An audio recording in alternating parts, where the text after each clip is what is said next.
Then my wife said, "We got to get out of here." At that time we were selling another house while we were living in this one. So she said, "Let's just go to that house." And as we were driving to that house, remember Kelsey Grammer? How he lives now is so sad you won't recognize him. Kelsey Grammer used to make $1.6 million per episode of Frasier. Now at 70 he can barely get work. His reboot just got canceled. Critics called it dull and unfunny. But here's what nobody talks about. The man has buried 4 family members to murder and accidents. He's been to rehab 5 times, had a heart attack at 53, lost a twin baby at 13 weeks, and just wrote a memoir that reveals why he'll never truly heal. Kelsey Grammer was born on February 21, 1955 in St. Thomas, a sun-soaked island in the U.S. Virgin Islands. His world started in a place filled with music, color, and culture. His father, Frank Allen Grammer Jr., was not just a businessman. He ran a coffee shop called Greer's Place and also published a magazine about island life. He loved music and was deeply connected to the Caribbean creative scene. Kelsey's mother, Sally, was a dancer who went by the stage name Sally Sullivan. She performed with elegance and energy that matched the rhythm of the islands. Surrounded by art and performance, Kelsey grew up with the spirit of the Caribbean flowing through him. He always called himself a Caribbean kid, and even as an adult he kept returning to the islands. That early environment would shape the refined, intelligent characters he would later bring to life.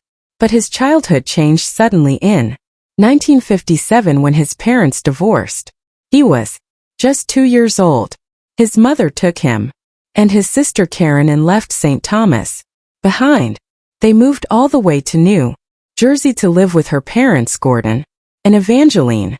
It was a completely different world. The warm beaches were replaced with cold winters. The easygoing island life gave way to structure and rules.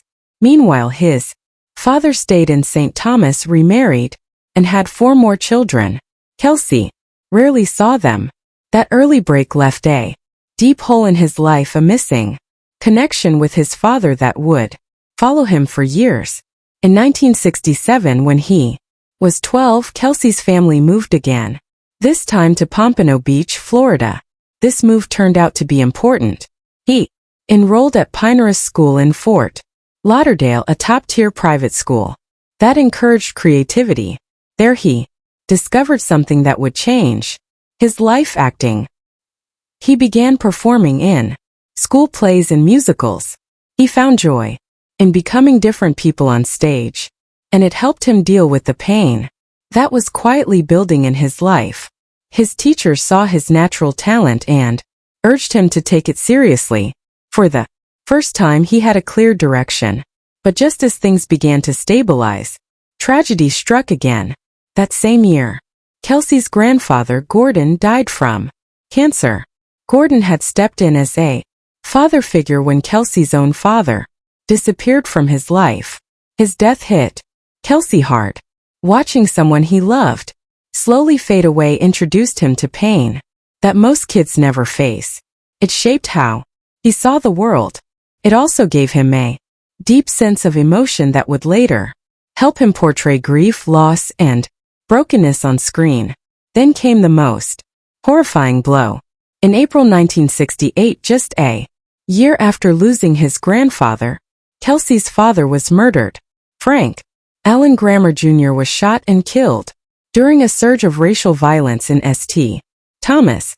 This unrest followed the assassination of Dr. Martin Luther King Jr. earlier that month. Kelsey was only 13.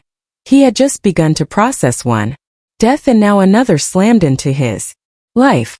This time violent, sudden, and final. There would be no reconciliation, no closure, no final conversation. That loss created a wound that never fully healed.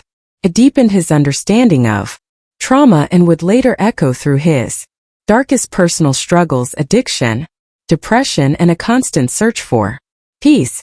Through it all, Pinehurst School became his safe haven. Tuition was high, over $30,000 per year even back then. But the experience was priceless. Their theater was massive, seating more than 500 people. Kelsey threw himself into every opportunity. He performed in school productions of Gilbert and Sullivan musicals. His voice teacher, Mrs. Elizabeth Hanson, believed in his baritone voice and pushed him toward musical theater. He stood out so much that local critics came to the school just to see him perform, something that almost never happened. In 1973, at age 18, something incredible happened. Kelsey won a full scholarship to the Juilliard School in New York City, one of the most elite performing arts schools in the world. Only 20 students were chosen that year out of over 2,000 applicants. His audition, a monologue from Hamlet, was so powerful that the director of admissions reportedly said, gave him chills. That scholarship, worth about $8,000 per year at the time, allowed him to train without worrying about money. He joined Group 6 alongside other future stars like Robin Williams and Christopher Reeve. Juilliard was intense. From 6 a.m. to 10 p.m. his life revolved around Shakespeare. He studied voice, movement, and text for over 40 hours a week. He memorized more than 15 complete roles. He was obsessed with Shakespeare's villains Macbeth, Iago, Richard III, and dove deep into their psychology. His final project was a one-man show based on Hamlet. He performed it 12 times, always to standing ovations. His classmates often turned to him for help with their Shakespeare scenes. His understanding of classical acting was years ahead of his age. After 2 years, he left Juilliard and began the grind of regional theater. From 1975 onward, he worked across the country. His first job paid just $75 a week at the Guthrie Theater in Minneapolis. He did The Tempest in A Midsummer Night's Dream, rehearsing from morning to midnight. He traveled to more than 20 theaters over 6 years: San Diego, Seattle, Washington, D.C., doing